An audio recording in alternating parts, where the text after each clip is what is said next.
നമസ്കാരം. ഇന്നലെ ലൈവിൽ വരാൻ പറ്റിയില്ല.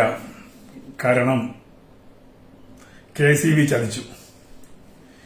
അപ്പൊ ഇന്നലത്തെ എല്ലാ പ്രോഗ്രാമുകളും മാറ്റിവെക്കേണ്ടി വന്നു. ഇപ്പൊ നമ്മളിന്ന് മെനഞ്ഞാന്ന് സംസാരിച്ചു. ഇന്ന് നിലവില് എല്ലാവരും പറയുന്നത് ഈ ലോകത്തെ സകല പ്രശ്നങ്ങൾക്കും കാരണം ബ്രാഹ്മണനാണ് എന്നുള്ളത്. അങ്ങനെ സകല കുത്തിത്തിരിപ്പിനും കാരണക്കാരനായ ബ്രാഹ്മണനെ കുറിച്ചൊന്ന് പഠിച്ചു നോക്കി. 2 ദിവസം അതിന്റെ പുറകെ ഒന്ന് പോയി നോക്കി, ആരാണ് ബ്രാഹ്മണൻ. അപ്പൊ സുരേഷ് ഗോപി പറഞ്ഞ പോലെ നമുക്ക് ആഗ്രഹം കാണില്ല ഒരു ബ്രാഹ്മണനാവാനൊക്കെ. പക്ഷെ പഠിച്ചപ്പോൾ മനസ്സിലായി നടക്കാത്ത കാര്യമാണ്. നമുക്ക് നടക്കാത്ത കാര്യമാണ് ഒരു ബ്രാഹ്മണനാവുക. അപ്പൊ തോന്നും ഇവിടെ ബ്രാഹ്മണർ ഇല്ലേന്ന്. പേരിന് ബ്രാഹ്മണരൊക്കെ ഉണ്ടാവും, പക്ഷെ യഥാർത്ഥ ബ്രാഹ്മണരെ നമുക്കിങ്ങനെ വെല്ലോണ്ട് എണ്ണി തീർക്കാവുന്ന ബ്രാഹ്മണരെ ഉള്ളൂ. ഈ ബ്രാഹ്മണരെ കുറിച്ച് പഠിച്ചപ്പോൾ മനസ്സിലായത്. ഇപ്പൊ ചിദാനന്ദപുരി സ്വാമിജി പറഞ്ഞ പോലെ എല്ലാം ഉപേക്ഷിച്ച് ഒരഹങ്കാരവും ഇല്ലാതെ ഒരാർത്തിയും ഇല്ലാതെ വീണയുടെ വിഷ്ണുലോകം എന്ന് പറഞ്ഞ് ജീവിക്കുന്ന സമൂഹമായിരുന്നു ബ്രാഹ്മണര്. അവർക്ക് പ്രത്യേകിച്ച് ഒരാശയോ നിരാശയോ ഒന്നും ഉണ്ടായിരുന്നില്ല. അതുകൊണ്ടാണ് എപ്പോഴും പറയാറുള്ളത്, ഭിക്ഷ യാചിച്ച് നടക്കുന്ന ആളുകളായിരുന്നു. അതല്ലെങ്കിൽ അന്യര് കൊടുക്കുന്ന ഭക്ഷണം കൊണ്ട് തൃപ്തിപ്പെടുന്ന ആളുകളായിരുന്നു ബ്രാഹ്മണരെന്ന്. പ്രത്യേകിച്ച് ഇന്ന ഭക്ഷണം എന്നില്ല, പാൽക്കഞ്ഞി വേണമെന്നോ അതല്ലെങ്കിൽ നെയ്യ് ഒഴിച്ചിട്ടുള്ള കഞ്ഞി വേണമെന്നോ ഒന്നും. എന്താണോ കൊടുക്കുന്നത് അത് കഴിച്ച് ഇനിയിപ്പോ ഒന്നുമില്ല 2 തുളസിയിൽ കൊടുത്താൽ അതുകൊണ്ട് തൃപ്തിപ്പെടുന്ന ഒരു വിഭാഗമായിട്ടാണ് ബ്രാഹ്മണരെ കണക്കാക്കിയിരുന്നതെന്ന് സ്വാമിയുടെ അഭിപ്രായട്ടോ. നമ്മളൊന്നും ഇതില് അവസാന വാക്കോ ഇതൊന്നും ആധികാരികമായി പഠിച്ച വ്യക്തിയല്ല. പക്ഷെ എങ്കിൽ പോലും നമ്മുടെ സാമാന്യ ജീവിതത്തിൽ ഇങ്ങനെ ഹിന്ദുവിനെ വകതിരിച്ച് വേർതിരിച്ച് ഇല്ലായ്മ ചെയ്യാൻ ശ്രമിക്കുമ്പോൾ നമ്മളതിനെക്കുറിച്ചൊന്ന് പഠിക്കണ്ടേ. ഈ വർണ്ണങ്ങളെ കുറിച്ച് പറയുമ്പോൾ ജാതിയായിട്ട് തിരിക്കുന്ന സമ്പ്രദായത്തില് വർണ്ണവും ജാതിയും ഒന്നല്ല, അത് രണ്ടും രണ്ടാണ് എന്നെങ്കിലും ഒരു സാമാന്യ യുക്തി നമ്മൾ പ്രകടിപ്പിക്കേണ്ടതല്ലേ നമ്മുടെ സമൂഹം, ഹൈന്ദവ സമൂഹം. അപ്പോ ഹൈന്ദവ സമൂഹത്തിൽ വർണ്ണ വ്യവസ്ഥ ഉണ്ടായിരുന്നു എന്നുള്ളത് സത്യമാണ്. വർണ്ണ വ്യവസ്ഥ എന്തായിരുന്നു എന്ന് കൃത്യമായിട്ടും പറയുന്നുണ്ട്. പണ്ഡിത സദസ്സ് അതല്ലെങ്കിൽ വേദം പഠിച്ചവരാണ് ജ്ഞാനികളായിട്ട് വർത്തിച്ചിട്ടുള്ളത്. അവർക്ക് പ്രത്യേകിച്ച് ഉദ്ദേശ ലക്ഷ്യങ്ങളൊന്നും ഉണ്ടായിരുന്നില്ല. രാജാവിന്റെ അടുത്ത് കിട്ടുന്ന സമ്മാനങ്ങളോ അതല്ലെങ്കിൽ സ്വത്ത് സമ്പാദന രീതിയോ ഒന്നുമില്ലാതെ എല്ലാം ഉപേക്ഷിച്ച് സന്യാസമാർഗം സ്വീകരിച്ചവരാണ് കൂടുതലും നമുക്ക് കാണാൻ പറ്റുന്ന ഋഷിവര്യന്മാരൊക്കെ. അപ്പോ അത്തരത്തിൽ ജ്ഞാനികളായ അല്ലെങ്കിൽ വേദം പഠിച്ച് ജ്ഞാനികളായ ആളുകളെയാണ് നമ്മൾ ബ്രാഹ്മണർ എന്ന് പറയുന്നത്. അപ്പൊ രസകരമായിട്ടുള്ള ജന്മം കൊണ്ടാണോ ബ്രാഹ്മണരാവുന്നത്, കർമ്മം കൊണ്ടാണോ ബ്രാഹ്മണരാവുന്നത് എന്നുള്ള ചോദ്യമൊക്കെ ഇങ്ങനെ വന്നുകൊണ്ടിരുന്നു. അപ്പോ ഇതില് ഏറ്റവും ഇന്നിങ്ങനെ തപ്പിപ്പ് കിട്ടിയതാണ് ആദിശങ്കരാചാര്യരുടെ വജ്രസൂചി ഉപനിഷത്തില് ബ്രാഹ്മണനും ക്ഷത്രിയനും വൈശ്യനും ശൂദ്രനും 4 വിഭാഗങ്ങളാണ്. ഇതിൽ ബ്രാഹ്മണനാണ് ചീഫ്, ഏറ്റവും ശ്രേഷ്ഠത കൊടുക്കുന്ന ബ്രാഹ്മണനാണ്. വേദങ്ങളിലും സ്മൃതികളിലും ഇങ്ങനെ പറയുന്നു. വേദങ്ങളിലും സ്മൃതികളിലും ബ്രാഹ്മണൻ ഏറ്റവും ഉയർന്ന തട്ടിലാണെന്ന് പറയും. അപ്പൊ നമുക്ക് വീണ്ടും അടുത്ത ചോദ്യം വരും. ആ ചോദ്യത്തില് ആരാണ് ബ്രാഹ്മണൻ? ആത്മാവാണോ, ശരീരമാണോ, അതോ ജന്മം കൊണ്ടാണോ എന്ന ചോദ്യം വരും. അതോ അറിവ് സൂക്ഷിക്കുന്ന ആളോ അതല്ലെങ്കിൽ യജ്ഞം നടത്തുന്ന വ്യക്തിയാണോ ബ്രാഹ്മണൻ എന്ന ചോദ്യം. ഇത് ശങ്കരാചാര്യരുടെ ഭാഗത്തുനിന്ന് എടുത്താട്ടോ. ജന്മമാണോ ബ്രാഹ്മണനെ സൃഷ്ടിക്കുന്നത്? ഒരിക്കലും അങ്ങനെയല്ല. പല ശ്രേഷ്ഠ മഹർഷിമാർക്കും മറ്റു വർണ്ണങ്ങളിൽ പല ശ്രേഷ്ഠ മഹർഷിമാരും മറ്റു വർണ്ണങ്ങളിൽ ജനിച്ചവരാണ്. ഇടയ്ക്കിടയ്ക്ക് ഇങ്ങനെ ചോദിക്കാറുണ്ട്, ബ്രാഹ്മണനല്ലാതെ ജനിച്ച ആരെങ്കിലും ബ്രാഹ്മണനായിട്ടുണ്ടോ എന്നുള്ള ചോദ്യം പല ബുദ്ധിജീവികളുടെ അടുത്തുനിന്നും വന്നിട്ടുണ്ട്. അപ്പൊ അതിന് ആ ഗ്രന്ഥത്തിൽ പറയുന്ന രസകരമായിട്ടുള്ള മാനിൽ നിന്ന് ജനിച്ച ഋഷ്യശൃംഗൻ, മാനിൽ നിന്ന് ജനിച്ചതാണ് ഋഷ്യശൃംഗൻ. കുശദർഭയിൽ നിന്നും കൗശികൻ ജനിച്ചു. അതേപോലെ ചിതൽപുറ്റിൽ നിന്നുണ്ടായ വാൽമീകി, മുക്കോശ്രീയിൽ നിന്നും വ്യാസൻ, മുക്കോശ്രീയിലുണ്ടായ വ്യാസൻ,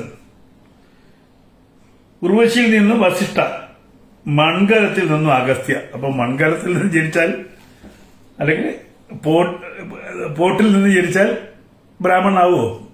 ആയിട്ടുണ്ട്. അപ്പൊ ഇങ്ങനെ നോക്കുകയാണെങ്കിൽ ജന്മം കൊണ്ടല്ല ബ്രാഹ്മണനാവുന്നത് എന്ന് പറയുന്നു. അപ്പോ മറ്റൊന്ന്, അഥർവവേദത്തിൽ പിപ്പിലാട സംഹിത 8-9, ബ്രഹ്മനിൽ നിന്നും സപ്തഋഷികൾ ഉണ്ടായി. ബ്രഹ്മനിൽ നിന്നും ബ്രാഹ്മണനും കൃഷിക്കാരായ വൈശ്യനും സേവകരായ ശൂദ്രനും ഉണ്ടായി. സകല ജീവികളും ബ്രഹ്മനിൽ നിന്ന് ഉണ്ടായി. മീൻപിടുത്തക്കാർ ബ്രഹ്മനാണ്, സേവകർ ബ്രഹ്മനാണ്, കള്ളന്മാരും ചൂതാട്ടക്കാരും ബ്രഹ്മനാണ്, പുരുഷനും സ്ത്രീയും ബ്രഹ്മനാണ്. ഇത് അഥർവവേദത്തിൽ പറഞ്ഞതാണ്. അപ്പൊ ബ്രഹ്മനിൽ നിന്നാണ് സകലതും ഉണ്ടാവുന്നത്. അപ്പൊ വ്യത്യാസമല്ല, ജന്മം ശരിക്കും പറഞ്ഞാൽ ബ്രഹ്മനിൽ നിന്നാണ്. എല്ലാ മനുഷ്യരും ഉണ്ടാവുന്നത്, എല്ലാ ജീവജാലങ്ങളും ഉണ്ടാവുന്നത് ഒരേ ഒരു ഈശ്വരനിൽ നിന്നാണ്. അപ്പം ശരിക്കും പറഞ്ഞ ജന്മം ഏതാണ്? എല്ലാവരുടെയും ജന്മം ഈശ്വര ജന്മമാണ്. ആ ഈശ്വര ജന്മത്തിൽ നിന്നാണ് നാം എല്ലാം ഉണ്ടാവുന്നത്. അവിടെയും വ്യത്യാസമല്ല.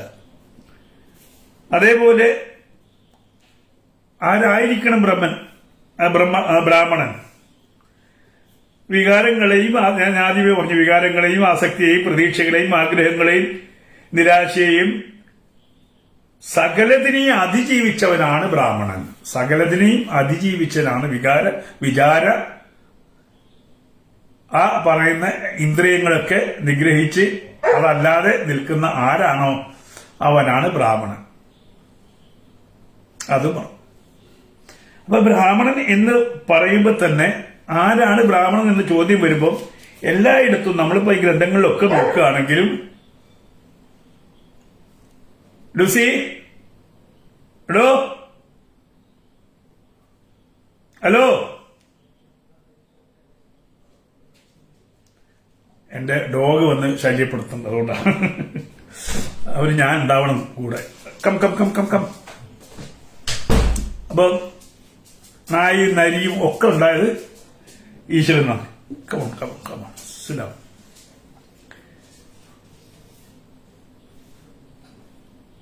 അപ്പോ കൃത്യമായിട്ട് പറഞ്ഞു കഴിഞ്ഞാൽ എല്ലാം നമ്മൾ അത് കഴിഞ്ഞിട്ട് നമ്മള് സൃഷ്ടി കഴിഞ്ഞിട്ട് നമ്മൾ ഏത് പാത സ്വീകരിക്കുന്നു എന്നുള്ളിടത്താണ് ഈ ജ്ഞാനിയും അജ്ഞാനിയും ഉണ്ടാവുന്നത്. എനിക്ക് വേണമെങ്കിൽ ഏത് മാർഗവും സ്വീകരിക്കാനുള്ള അവകാശമുണ്ട്. ഇപ്പൊ നമുക്ക് പറയുകയാണെങ്കിൽ നമ്മൾ വിദ്യാഭ്യാസത്തിന് പോകുമ്പോൾ ചിലർ പറയും എനിക്ക് ഡോക്ടർ ആവണം, ചിലർ പറയും എനിക്ക് പട്ടാളക്കാരനാവണം, ചിലർ പറയും എനിക്ക് മെക്കാനിക്കൽ എഞ്ചിനീയറിംഗ് വേണം. എന്ന് നോക്കൂ, ഏത് വിഭാഗത്തിലേക്കാണ് നമ്മൾ പോകുന്നത്. വളരെ ചുരുക്കം പേരെ എനിക്ക് അധ്യാപകനാവണം എന്ന് പറയുന്നുള്ളൂ, എനിക്ക് പഠിക്കണം, ഗുരു ആവണം എന്ന് പറയുന്നത്. അങ്ങനെ ഗുരു ആവണം എന്ന് നിശ്ചയിക്കുന്നവരാണ് ബ്രാഹ്മണരായിട്ട് മാറുന്നത്. ജ്ഞാനിയായിട്ട് ലോകത്തിന് ഉപദേശം കൊടുക്കുന്നവരായിട്ട്, മാർഗം കാണിച്ചു കൊടുക്കുന്നവരായിട്ടുള്ള ആളുകൾ. ബാക്കി ഇപ്പം എനിക്ക് കൃഷിക്കാരനാവണമെന്ന് പറഞ്ഞാലും വൈശ്യനായി, കച്ചവടക്കാരനാണെന്ന് പറഞ്ഞാൽ വൈശ്യനായി. എനിക്ക് പട്ടാളത്തിൽ ചേരണം എന്ന് പറഞ്ഞാൽ ഞാൻ ക്ഷത്രിയനായി. എനിക്ക് സർവീസ്, എനിക്ക് ഡോക്ടർ ആവണം, അതല്ലെങ്കിൽ എനിക്ക് ജനങ്ങളെ സേവിക്കണം എന്ന് പറഞ്ഞാലോ ശൂദ്രനുമായി. ഇത് കൃത്യമായിട്ട് നമ്മുടെ പുരാണങ്ങളും ഇതിഹാസങ്ങളും പറയുന്നു. ഇതാണ് സത്യം. അപ്പൊ അതിന് പലപ്പോഴും ഇതിന് എതിരായിട്ട് പറയുന്ന പല കാര്യങ്ങളുണ്ട്. അതും ഇന്ന് ഞാൻ നോക്കി. കാരണം എപ്പോഴും നമുക്ക് ഈ കഥകൾ നോക്കുമ്പം ഈ സത്യകാമ ജബാലി അത് ഈ ബ്രാഹ്മണനായ ബാലനാണോ അല്ലേ എന്നുള്ള ഒരു സംശയം. ഛന്ദോഗ്യ ഉപനിഷത്തില് സത്യകാമയെക്കുറിച്ചും ജബാലിയെക്കുറിച്ചും പറയുന്നത് ശ്രദ്ധിക്കുക. നമ്മളത് കേട്ടിട്ടുള്ള കഥകളാണ്. സ്കൂളിലൊക്കെ പഠിക്കുമ്പോൾ ഗൗതമ മഹർഷിയുടെ അടുക്കൽ വിദ്യ തേടി ഒരു ബാലൻ എത്തുന്നു. ആ ബാലൻ ഗുരുവെ എനിക്ക് അറിവ് പറഞ്ഞു തരണം എന്ന് പറഞ്ഞപ്പോ നിന്റെ ഗോത്രം ഏതാണ് എന്ന് ചോദിച്ചു. നിന്റെ ഗോത്രം ഏതാണെന്ന് ഗൗതമ മഹർഷി ചോദിച്ചപ്പോ കുട്ടിക്ക് അറിയില്ല ഏതാണ് ഗോത്രം. ചെറിയ കുട്ടിയാ. കുട്ടി നേരെ അമ്മയെടുത്ത് പോയി അമ്മയോട് ചോദിച്ചു, അമ്മ എന്റെ ഗോത്രം ഏതാണ്, അല്ലെങ്കിൽ എന്റെ പിതാവ് ഏതാണ്? ഗോത്രം എന്ന് പറഞ്ഞാൽ അച്ഛന്റെ ഗോത്രമാണല്ലോ എല്ലാവരും പറയുന്നത്. അപ്പൊ ഈ സ്ത്രീയാണെങ്കിൽ ഒരു ദാസിയാണ്. പല പുരുഷന്മാരുമായിട്ടും ബന്ധപ്പെട്ട സ്ത്രീയാ. ഈ കുട്ടിയുടെ അച്ഛൻ ആരാണെന്ന് അവർക്കറിയില്ല.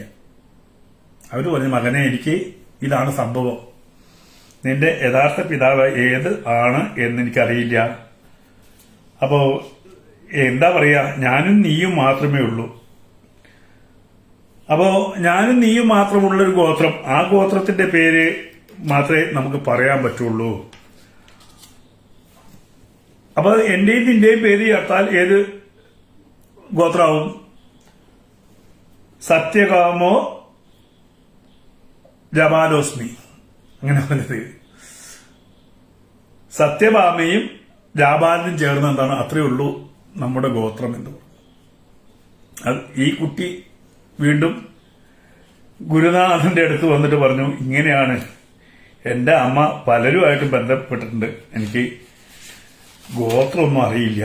അപ്പൊ അമ്മയുടെ പേരും എന്റെ പേരും കൂടി ചേർന്ന് എന്താണോ അതാണ് എന്റെ ഗോത്രം എന്ന് പറഞ്ഞു. അപ്പം ഗൗതമ മഹർഷി ഉടനെ കുട്ടിയോട് പറഞ്ഞു, നീയാണ് ബ്രാഹ്മണൻ,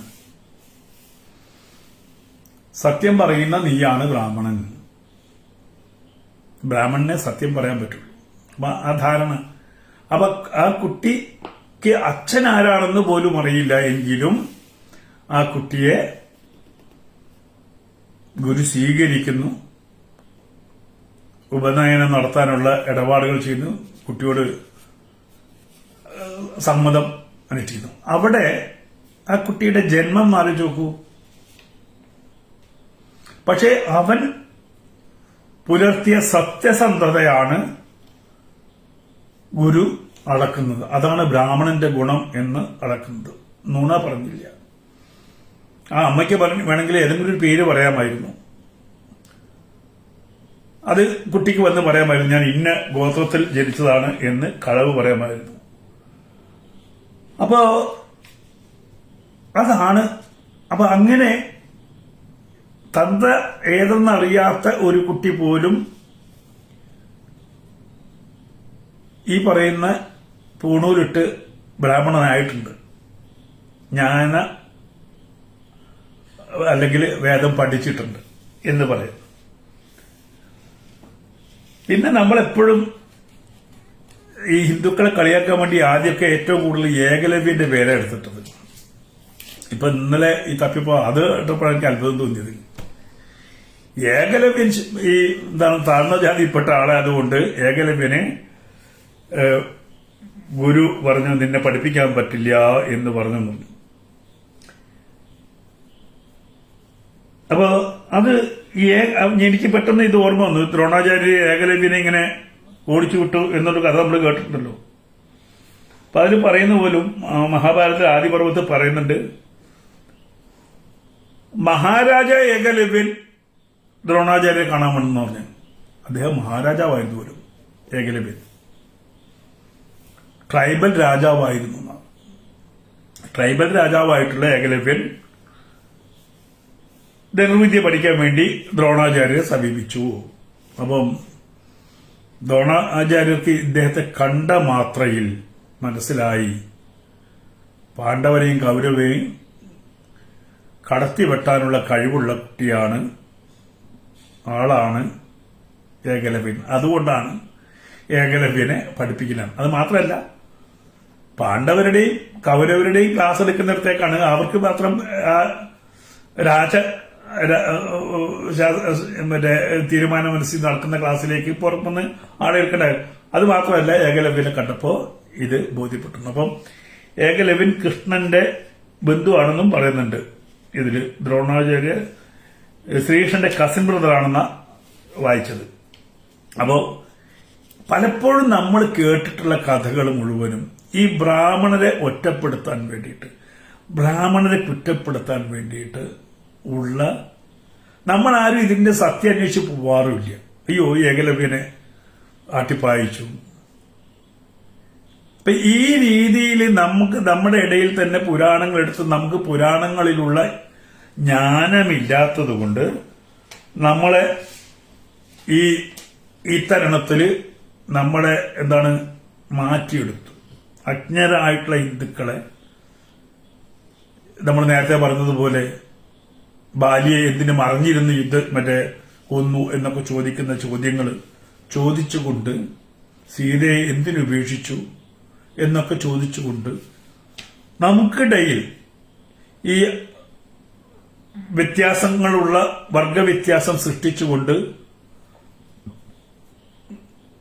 ഈ ഹിന്ദുവിന്റെ ഏറ്റവും വലിയ ശത്രു ബ്രാഹ്മണനാണ് എന്നുള്ള ഒരു ധ്വനി നമുക്ക് കാലാകാലങ്ങളിൽ, ബ്രാഹ്മണർ ഇടയ്ക്ക് പ്രശ്നങ്ങളൊക്കെ ഉണ്ടാക്കിയിട്ടുണ്ട്, ഇല്ല എന്ന് പറയുന്നില്ല. അഹങ്കാരികളായിട്ടുള്ള ബ്രാഹ്മണര് ഒരുപാട് പാതകങ്ങൾ ചെയ്തിട്ടുണ്ട്. അത് അതിനുള്ള കാര്യങ്ങൾ അവരെ അനുഭവിച്ചിട്ടുമുണ്ട്. അതും സത്യമാണ്. എന്നാൽ ഈ പറയുന്ന മാതിരി വേദം കേട്ടാൽ ഈ പറയുന്ന ശൂദ്രന്റെ ചെവിയിൽ ഈയ ഉരുക്കൊഴിക്കും എന്ന് പറഞ്ഞ ചരിത്രം ഞാൻ എവിടെയും കണ്ടിട്ടില്ല. തപ്പി നോക്കി കുറെ, അങ്ങനെയൊന്നില്ല. അതൊക്കെ ഈ പറയുന്ന ഇടതുപക്ഷ സൈദ്ധാന്തികരുടെ സൃഷ്ടിയാണ്. അത്തരത്തിലൊന്നും അതിന് ശിവനും പാർവതിയും തമ്മിലുള്ള ഒരു സംഭാഷണം ഇതുണ്ട്. അതിന് പാർവതി ചോദിക്കുന്നുണ്ട്, എങ്ങനെയാണ് ഒരു വൈശ്യൻ ശൂദ്രനാവുന്നത്, എങ്ങനെയാണ് വൈശ്യനോ ക്ഷത്രിയനോ ബ്രാഹ്മണനാവുന്നത്, എങ്ങനെയാണോ ബ്രാഹ്മണൻ ശൂദ്രനാവുന്നത്, എങ്ങനെയാണ് മറ്റു 3 വർണ്ണങ്ങൾ ബ്രാഹ്മണനാവാൻ? അപ്പം ശിവൻ അതിന് മറുപടി കൊടുക്കുന്നുണ്ട്, ഒരു ശൂദ്രൻ വേദം പഠിച്ചാൽ ബ്രാഹ്മണനാവും. ഒരു ശൂദ്രൻ വേദം പഠിച്ച് സംസ്കരിക്കപ്പെട്ടാൽ ബ്രാഹ്മണനാവും. അപ്പൊ ശൂദ്രന് വേദം പഠിക്കാനോ? പഠിക്കാം. പിന്നെ മനുസ്മൃതിയാണ് അപ്പൊ പൊക്കിക്കൊണ്ടുവരിക. മനുവിനെ കുറിച്ച് മനു എന്ന് പറയുന്ന ഒരു വ്യക്തി ഉണ്ടായിരുന്നില്ല എന്നുള്ളതാണ് പലരും പറയുന്നത്. എനിക്ക് എന്റെ മനു എന്ന് പറയുന്ന ഒരു സ്മൃതി അടുത്ത കാലത്ത് ഉണ്ടായതാണ്. അത് കൽക്കട്ടയിൽ ഉണ്ടായതാണെന്നും ബ്രിട്ടീഷുകാരുണ്ടാക്കിയതാണെന്നും ഒരുതുണ്ട്. അത് ഒരു ഹിന്ദു കോഡ് വേണം എന്നുള്ളത് കൊണ്ട് ആ ഹിന്ദു കോഡിന് വേണ്ടി ഉണ്ടാക്കിയതാണ്. അത് പിന്നെ മനുസ്മൃതിയായി. മനുസ്മൃതിയുടെ കോപ്പി ആരുടെയും ഇല്ല എന്നും പറയുന്നു. ഡ്യൂപ്ലിക്കേറ്റേ ഉള്ളൂ എന്നും പറയുന്നു. അറിയില്ല, അത് നമ്മൾ വിദ്വാൻമാരോട് ചോദിച്ച് മനസ്സിലാക്കേണ്ട കാര്യമാണ്. അപ്പൊ എപ്പോഴും പൊക്കിപ്പിടിക്കുന്ന, എല്ലായിടത്തും ഈ BJPക്കെതിരെയും ഈ പറയുന്ന സവർണർക്കെതിരെയും പൊക്കിപ്പിടിക്കുന്ന ഒരു കൃതിയാണ് ഈ മനുസ്മൃതി. ഇപ്പോഴുള്ള മനുസ്മൃതി ഞാൻ വായിച്ചു നോക്കി. അതിൽ ഇതേപോലെ ശൂദ്രന് ഇത് പഠിപ്പിക്കാൻ പാടില്ല എന്നൊക്കെ ഉണ്ട്. പക്ഷെ ഇത് ഒറിജിനൽ അല്ല എന്ന് പറയുന്നു. പിന്നെ മനുസ്മൃതി വെച്ചിട്ടാണ് ഈ പീനൽ കോഡ് എന്ന് പറഞ്ഞ സംഭവം ലോകത്തുണ്ടായത് എന്ന് പറയുന്നു. കാരണം നേരത്തെ നമുക്കുണ്ടായിരുന്നു. അതിപ്പോ നമുക്ക് പൂർവ്വകാലങ്ങളിൽ തന്നെ ഇപ്പൊ കൃഷിക്കാര്, ജന്മി കൃഷിക്കാര്, നമ്മൾ പറയുന്നത് ഓരോ ഗോത്രങ്ങളുടെ ചുമതല നോക്കാനും അവരെ എങ്ങനെ മുന്നോട്ട് കൊണ്ടുവരണം എന്നൊക്കെ കൃത്യമായിട്ട് പഠിപ്പിക്കാനും ആളുകൾ ഉണ്ടായിരുന്നു. അതിന് വ്യവസ്ഥയുണ്ടായിരുന്നു, നിയമങ്ങളുണ്ടായിരുന്നു. നിലം എങ്ങനെ കൊടുക്കണം, അതിലെങ്ങനെ വിത്ത് വിതയ്ക്കണം, അതിന്റെ ലാഭം എങ്ങനെ വീതിക്കണം, നികുതി എങ്ങനെ എന്നുള്ള വ്യവസ്ഥകളൊക്കെ അതിപുരാതന കാലം മുതലേ ഭാരതത്തിലുണ്ടായിരുന്നു. അപ്പൊ എക്കണോമിക്സ് എന്ന് പറയുന്ന ആ ശാഖയുണ്ടായത് തന്നെ ഭാരതത്തിൽ നിന്നാണ് എന്ന് എനിക്ക് തോന്നിയിട്ടുണ്ട്. കാരണം അത്രയും കാലം മുമ്പ് നമുക്ക് ഇതുണ്ടായിട്ടുണ്ട്. അപ്പൊ ഓരോ സെക്ഷനിലും ഇപ്പൊ നമുക്കറിയാം ധനുർവിദ്യ എന്താണ്, എങ്ങനെ അമ്പെയ്യണം, എങ്ങനെ അമ്പും വില്ലും ഉണ്ടാക്കണം, എങ്ങനെയാണ് പടയൊരുക്കങ്ങൾ, അതിനു വേണ്ടിയുള്ള ഒരു ശാസ്ത്രം എത്രയോ കാലം മുമ്പ്. അവിടെയാണ് നമ്മൾ വ്യത്യസ്തപ്പെട്ടിരിക്കുന്നത്. ആയുർവേദം അല്ലെങ്കിൽ മരുന്നുകളെ കുറിച്ച് അത് ആനയ്ക്ക് ചികിത്സ ചെയ്യാനും ആടിന് ചികിത്സ ചെയ്യാനും മൃഗങ്ങളുടെ ചികിത്സ പോലും നമ്മുടെ ഭാരതത്തിൽ മുൻപ് ഒരു വ്യത്യസ്ത ധാരയായിട്ട് ഉണ്ടായിരുന്നു എന്നുള്ളതാണ് ഏറ്റവും വലിയ സത്യം.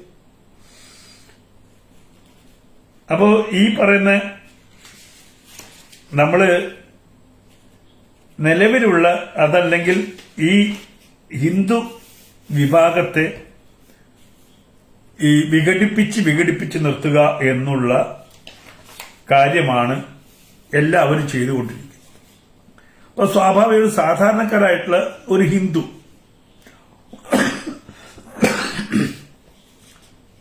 ഒന്ന് ചിന്തിക്കണം, എന്താണ് ഇതിന്റെ അർത്ഥം, ഇങ്ങനെ ഒന്നും ഉണ്ടായിട്ടുണ്ടോ, അല്ലെങ്കിൽ ഇങ്ങനെ ബ്രാഹ്മണരാണോ ഭാരതത്തെ നയിക്കുന്നത്,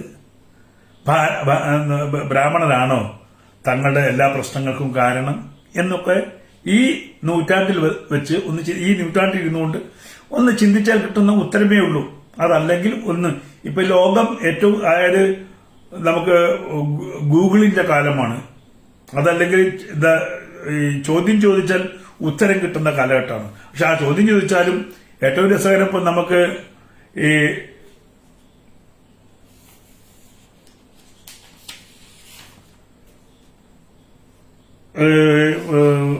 ബ്രാഹ്മണ സങ്കല്പത്തെ കുറിച്ച് ചോദിച്ചാൽ നമുക്ക് കിട്ടുന്ന ഉത്തരം ഇപ്പൊ നിലവിൽ ഉണ്ടാക്കി വെച്ചുള്ള ഉത്തരമാണ്. ഇപ്പൊ ചാറ്റ് GPT അങ്ങനെ അതിലൊക്കെ ചോദിച്ചാൽ കിട്ടുന്നത്. നമുക്കതിന്റെ കാര്യങ്ങൾ അറിയില്ല. അതേപോലെ തന്നെ ഇപ്പൊ ഏകലവ്യന്റെ കാര്യം ചോദിച്ചാൽ ഗൂഗിൾ ഉത്തരം പറയുന്നത് എന്തായിരിക്കും, താഴ്ന്ന ജാതിക്കാരനായതുകൊണ്ട് പഠിപ്പിച്ചില്ല എന്നുള്ള ഉത്തര. അപ്പൊ നമ്മൾ അങ്ങനെ ഉത്തരം കിട്ടിയാലോ അതാണോ ശരി എന്ന് നമ്മൾ അന്വേഷിക്കേണ്ട ഒരു കാര്യമുണ്ട്. അത് എവിടെയാ പറഞ്ഞിരിക്കുന്നത്, മഹാഭാരതത്തിൽ അങ്ങ് എവിടെയാണ്, ഏത് ഘട്ടത്തിലാണ്, അതൊന്നും നമ്മള് അത് മഹാഭാരതത്തിലെ ആദ്യ പർവ്വത്തിൽ 123 എനിക്ക് കിട്ടിയിട്ടുള്ള കാര്യം. അപ്പൊ അങ്ങനെ അതൊന്ന് തേടി പിടിച്ച് മഹാഭാരതത്തിൽ ഈ 123 എന്താണ്, ആദ്യ പർവ്വത്തിൽ 123 എന്താണ് എന്നൊന്ന് അന്വേഷിക്കാനുള്ള മനസ്ഥിതി നമുക്കുണ്ടാക്കണം. അങ്ങനെ ഉണ്ടാവുമ്പോഴേ നമ്മുടെ ഇടയിലുള്ള തെറ്റിദ്ധാരണകൾ മാറിക്കിട്ടുള്ളൂ. ഇപ്പൊ വർണ്ണവ്യത്യാസമല്ല, ജാതി വ്യത്യാസമാണല്ലോ ഉള്ളത്. ആ ജാതി വ്യത്യാസത്തിന് കാരണം എന്താണ്, അതാണ് അന്വേഷിക്കേണ്ടത്. ജാതി വ്യത്യാസം ഉണ്ടായത് എങ്ങനെയാണ്, ജാതി വ്യത്യാസം, ആ ജാതി വ്യത്യാസത്തിൽ നമ്മളെ പരസ്പരം അകറ്റുന്നത് എന്തിനാണ് എന്നുള്ളതാണ് അന്വേഷിക്കേണ്ടത്. ഇപ്പൊ ഈഴവരും നായന്മാരും തമ്മിൽ ഇപ്പൊ യുദ്ധം നടക്കുന്നുണ്ട് ഇവിടെ. അതായത് ബ്രാഹ്മണൻ വന്നിട്ട് എടാ 8 അടി മാറി നിൽക്കടാ എന്ന് പറയുന്നുണ്ടോ? ഇല്ല, ആ കാലൊക്കെ കഴിഞ്ഞു പോയി. ഉണ്ടായിരുന്നു. ഇന്ന് ഏറ്റവും പ്രൊട്ടക്റ്റഡ് ആയിട്ടാണ് നിൽക്കുന്നത്. പ്രത്യേക നിയമങ്ങൾ ഉൾക്കൊള്ളുന്ന ആൾക്കാണ്, ഏറ്റവും അടിസ്ഥാന വർഗത്തിനാണ്. സമൂഹത്തിലെ ഏറ്റവും അടിസ്ഥാന വർഗത്തിന് വേണ്ടിയാണ് ഏറ്റവും വലിയ നിയമങ്ങൾ നിൽക്കുന്നത്. അവരെ ജാതി വെച്ചോ അല്ലെങ്കിൽ ആ കുലത്തിന്റെ വെച്ചിട്ടോ ഒന്ന് കളിയാക്കാൻ പോലും സമ്മതിക്കാത്ത ഒരു ഭരണഘടന നമുക്കുണ്ട്. അത്തരം ആളുകൾക്ക് വേണ്ടി പ്രത്യേകം ആനുകൂല്യങ്ങൾ നമ്മൾ സൃഷ്ടിച്ചിട്ടുണ്ട് നമ്മുടെ ഭരണഘടനയിൽ. അടിസ്ഥാന വർഗത്തിന് വേണ്ടി പ്രത്യേകം ആനുകൂല്യങ്ങളാണ്. അവർക്ക് അടിമത്തം ഉണ്ടാവാൻ പാടില്ല എന്നുള്ള. എന്നിട്ടും ആരെങ്കിലും അങ്ങനെ ശ്രമിക്കുകയാണെങ്കിൽ നിയമപരമായി നേരിടാനുള്ള അവസ്ഥയുണ്ട്. അപ്പോഴും ഈ മാധ്യമം പോലെ ഉള്ള മാധ്യമങ്ങൾ ഈ ദളിത് സ്നേഹം പ്രകടിപ്പിക്കുകയും ദളിതരെ ഈ ഹിന്ദു സമൂഹത്തിൽ നിന്ന് മാറ്റി ഹിന്ദു എന്ന് പറഞ്ഞ ഒന്നില്ല, അത് നായരി ആണ്, നമ്പ്യാരാണ്, ഈഴവനാണ്, ഇവരൊന്നും ഹിന്ദുവിന്റെ ഭാഗമല്ല എന്ന് പറയുന്ന കാലമാണിത്. ഇതൊന്നും ഹിന്ദുവിന്റെ ഭാഗമല്ല എന്ന് പറയുന്ന ഒരു കാലഘട്ടം. അപ്പോൾ അതുകൊണ്ട് തന്നെ നമ്മൾ കുറച്ചുകൂടി സൂക്ഷ്മമായിട്ട് കാര്യങ്ങൾ പഠിക്കാനും ഒരുമിച്ച് നിൽക്കാനുമുള്ള ഒരു ശ്രമം ഈ കാലഘട്ടത്തിൽ ആവശ്യമാണ്. ഈ പറയുന്ന ജാതി വ്യവസ്ഥ മറന്നുകൊണ്ട് ഹിന്ദു ഒരുമിക്കേണ്ടുന്ന കാലഘട്ടമാണ്. ഹിന്ദു ഒരുമിച്ചിട്ടില്ലെങ്കിൽ ഈ പറയുന്ന പോലെ നീ ഹിന്ദുവല്ല, നീ നായരാണ്, നീ ഈഴവനാണ്, നീ പുലയനാണ്, നീ പറയനാണ് എന്ന് പറഞ്ഞുകൊണ്ട് നമ്മെ ഭിന്നങ്ങളാക്കി മാറ്റുകയും ആ ഭിന്നങ്ങളാക്കി മാറ്റി നമ്മൾ ഭിന്നമായിട്ടുള്ള വോട്ട് ബാങ്കായി മാറി നമ്മൾ ഇടതിനും വലതിനും മാറി മാറി കുത്തുമ്പോൾ ഇവരുടെ കൂടെ സഞ്ചരിക്കുന്ന ഒരു കൂട്ടരുണ്ടല്ലോ, നമ്മളെ ഈ അകറ്റി നിർത്തുന്ന, നമ്മളെ ഇല്ലായ്മ ചെയ്യുന്ന, നമ്മുടെ സംസ്കാരത്തെ ചോദ്യം ചെയ്യുന്ന ആ സമൂഹം, അവരുടെ ശക്തമായ വോട്ട് ഒരു കേന്ദ്രീകൃത ഭാവത്തിൽ വരികയും അവര് അധികാരത്തെ കൈയാളുകയും ചെയ്യും. തുറന്നു പറയേണ്ടുന്ന കാലഘട്ടമാണ്. ഹിന്ദു ഒരുമിച്ച് ഇന്നിപ്പോ നമ്മൾ പറയുന്നത് കേൾക്കുന്നു, നമ്മുടെ അതിർത്തി സംസ്ഥാനങ്ങളിൽ 12% ഉണ്ടായിരുന്ന സമൂഹം 40% ഭയപ്പെട്ടു തുടങ്ങിയിരിക്കുന്നു. എങ്ങനെയാണ് ഈ ഗ്രോത്ത് ഉണ്ടാവുന്നത്? ഹിന്ദു പുറകോട്ട് വരുന്നു. അവിടെ അതിർത്തികളിൽ അവിടുത്തെ ട്രൈബൽ വിഭാഗം വളരെ താഴോട്ട് വന്നിരിക്കുന്നു, അവരെ ഇല്ലായ്മ ചെയ്തിരിക്കുന്നു. നിങ്ങൾ ഈ കേരളത്തിന്റെ അങ്ങേ അറ്റം മുതൽ ഇങ്ങേ അറ്റം വരെ സഞ്ചരിച്ചാൽ ഏറ്റവും കൂടുതൽ മതം മാറ്റപ്പെട്ട സമൂഹം എന്ന് പറഞ്ഞാൽ ഏറ്റവും താഴേക്കടയിലുള്ളവരാണ്. അവരെയാണ് മതം മാറ്റാൻ എളുപ്പം. ബ്രാഹ്മണിക്കൽ ഹെജുമണി പറഞ്ഞുകൊണ്ട് നീ ഏറ്റവും താഴേക്കടവനാണ്, നിനക്കിവിടെ ഒരു വിലയില്ല ഹിന്ദുയിസത്തിൽ എന്ന് പറഞ്ഞുകൊണ്ട് അവനെ മതം മാറ്റാൻ എളുപ്പമാണ്. അതുകൊണ്ട് തന്നെ നമുക്ക് ഭാവിയിൽ ആ സമൂഹം ഉണ്ടാവാത്ത ഒരു അവസ്ഥയിലേക്ക് വരുന്നു. ഇപ്പൊ വയനാട്ടിൽ പോലും, വയനാട്ടിലെ ഞാനൊരു ആദിവാസി സമൂഹത്തിലേക്ക് ചെന്നപ്പോൾ 90% അവരെ ഹിന്ദുയിസം വിട്ടിരിക്കുന്നു. എന്തിനു വേണ്ടി? വല്ലപ്പോഴും കൊണ്ടു കൊടുക്കുന്ന ബിസ്ക്കറ്റും മരുന്നും കുറച്ച് പണത്തിനും വേണ്ടി ഒരു കുലം മുഴുവൻ, ആ കുലത്തിന് ഇനി 4-5 വീടുകളേ ഉള്ളൂ മാറാത്തതായിട്ട്. അടുത്ത കാലത്ത് ഞാൻ വയനാട്ടിൽ ഷൂട്ട് ചെയ്തുകൊണ്ടിരിക്കുമ്പോൾ ഒരു ഗ്രാമത്തിൽ പോയപ്പോൾ ഉണ്ടായ അവസ്ഥയാണ് ഞാൻ പറയുന്നത്. അവിടുത്തെ 100-ൽ 2-3 വീടുകൾ അങ്ങനെ കൂട്ടിയാൽ മതി. അത്രയും ആളുകൾ, ആദിവാസി സമൂഹം ഇന്ന് പെന്തക്കോസ്തുകാരാണ്. ആരും അന്വേഷിക്കുന്നില്ല. പേര് പറയുമ്പം ചൊക്കനും ജാമ്യൊക്കെ ആയിരിക്കും, പക്ഷെ അവരെ കൺവെർട്ടഡ് ആയിരിക്കുന്നു. അവരുടെ ആനുകൂല്യങ്ങൾക്ക് വേണ്ടി പേര് അവിടെ നിർത്തിക്കൊണ്ട് അവരെ വിശ്വാസ പ്രമാണങ്ങളെ മുഴുവൻ തച്ചുടച്ചിരിക്കുന്നു. കാരണം അവർക്ക് പൊതുസമൂഹത്തിൽ അവർക്ക് വേദം എന്താണെന്നോ അതല്ലെങ്കിൽ ഹിന്ദു എന്താണെന്നോ ധർമ്മം എന്താണെന്നോ ഒന്നും അറിയില്ല. അവരെടുത്ത് പോയി നിങ്ങൾ ഈ മരത്തിന്റെ ചോട്ടിൽ വെച്ച കല്ലിനെ പൂജിച്ചിട്ട് എന്ത് കിട്ടാനാണ്? ഇത് നോക്കൂ, ഞങ്ങൾ നോക്കൂ, ഞങ്ങളുടെ കൂടെ വരൂ, നിങ്ങൾക്ക് സമ്പത്ത് തരാം, നിങ്ങൾക്ക് എല്ലാ സമാശ്വാസവും തരാം എന്ന് പറയുമ്പോൾ അവരവരുടെ കൂടെ പോകുന്നു. ഇത് കേരളത്തിൽ നിങ്ങൾ ആ ഒരു വിഭാഗത്തിലേക്ക് എടുത്തു നോക്കൂ. ഈ പറയുന്ന ആളുകളെ തങ്ങളുടേതാണ്, അല്ലെങ്കിൽ നിങ്ങളെ പീഡിപ്പിക്കപ്പെടുകയാണ്, ഞങ്ങളുടെ പേര് ഏറ്റെടുക്കൂ, നിങ്ങൾ സ്വതന്ത്രരായി.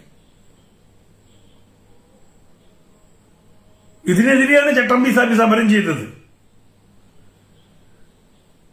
അല്ലേ?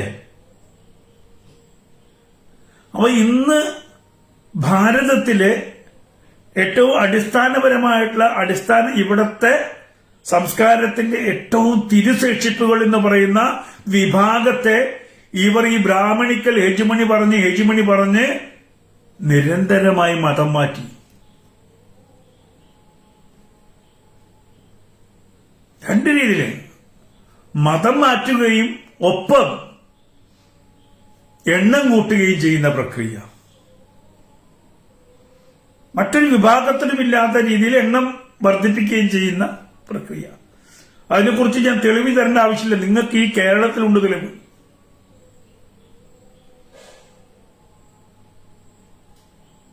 ബർത്ത് റേറ്റ് എടുത്ത് നോക്കിയാൽ മതി നമുക്ക്.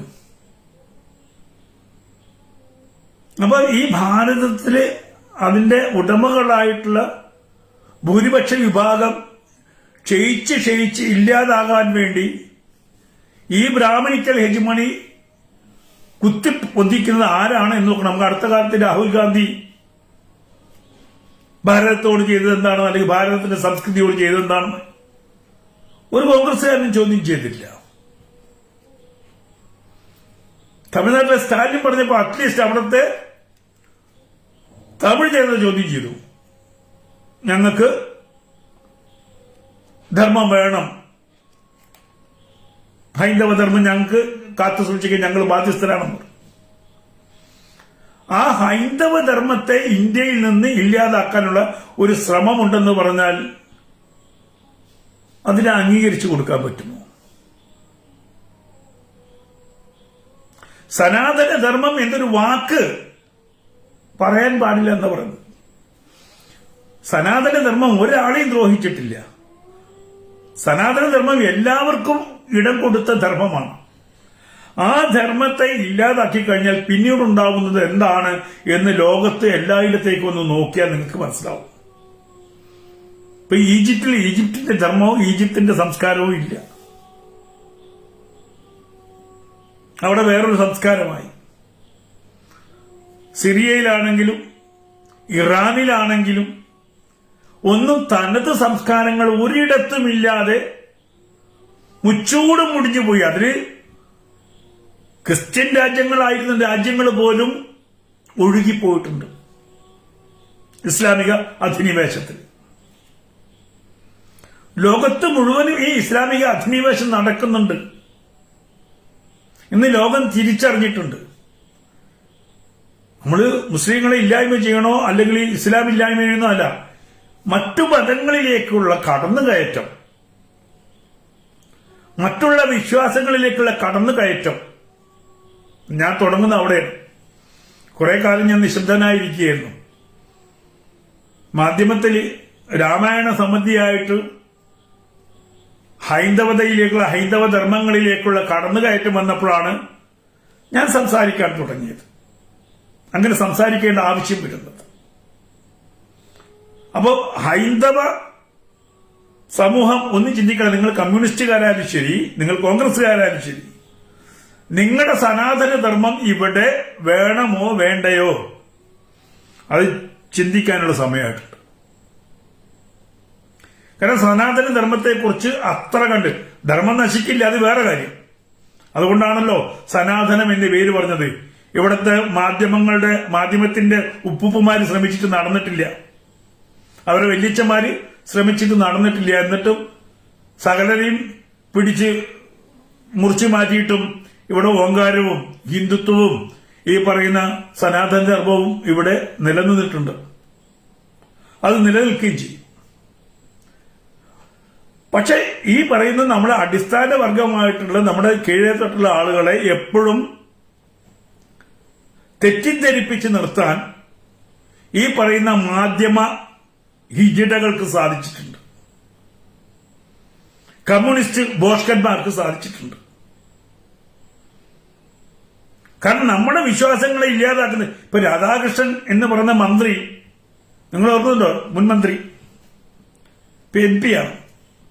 അദ്ദേഹം ശബരിമലയിൽ പോയിട്ട് കാണിച്ചത് ഞാൻ എന്റെ കൊക്കിന് ജീവനുണ്ടെന്ന് മറന്നുപോയില്ല. കാരണം അവിടുന്ന് കൊടുത്ത ആ ദിവ്യ തീർത്ഥം, നമ്മൾ അങ്ങനെ പറയാ, ശബരിമലയിൽ നിന്ന് അയ്യപ്പന്റെ അടുത്ത് കിട്ടിയ ദിവ്യ തീർത്ഥം കിട്ടിയിട്ട് അതുകൊണ്ട് ഇങ്ങനെ കൈ കഴുകിയ വ്യക്തിയാണ്. ആലോചിച്ച് നോക്കണം.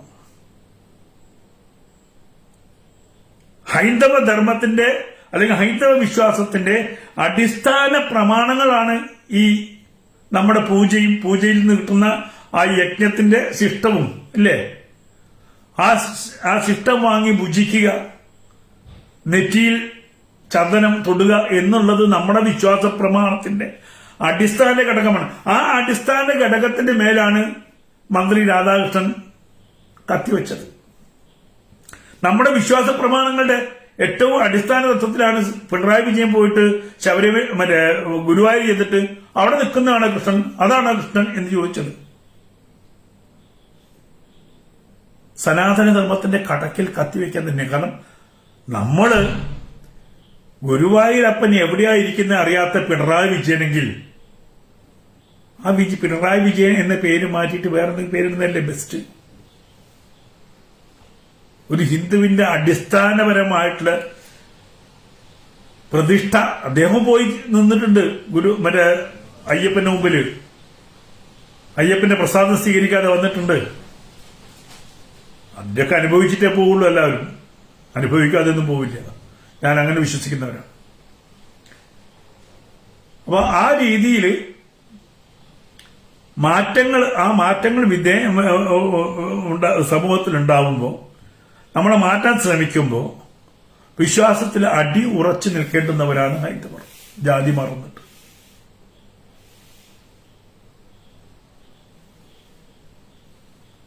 NSS, SNDP ഒക്കെ KPMS ഒക്കെ കൂലങ്കുശമായിട്ട് ചിന്തിക്കേണ്ടുന്ന സമയമാണ്.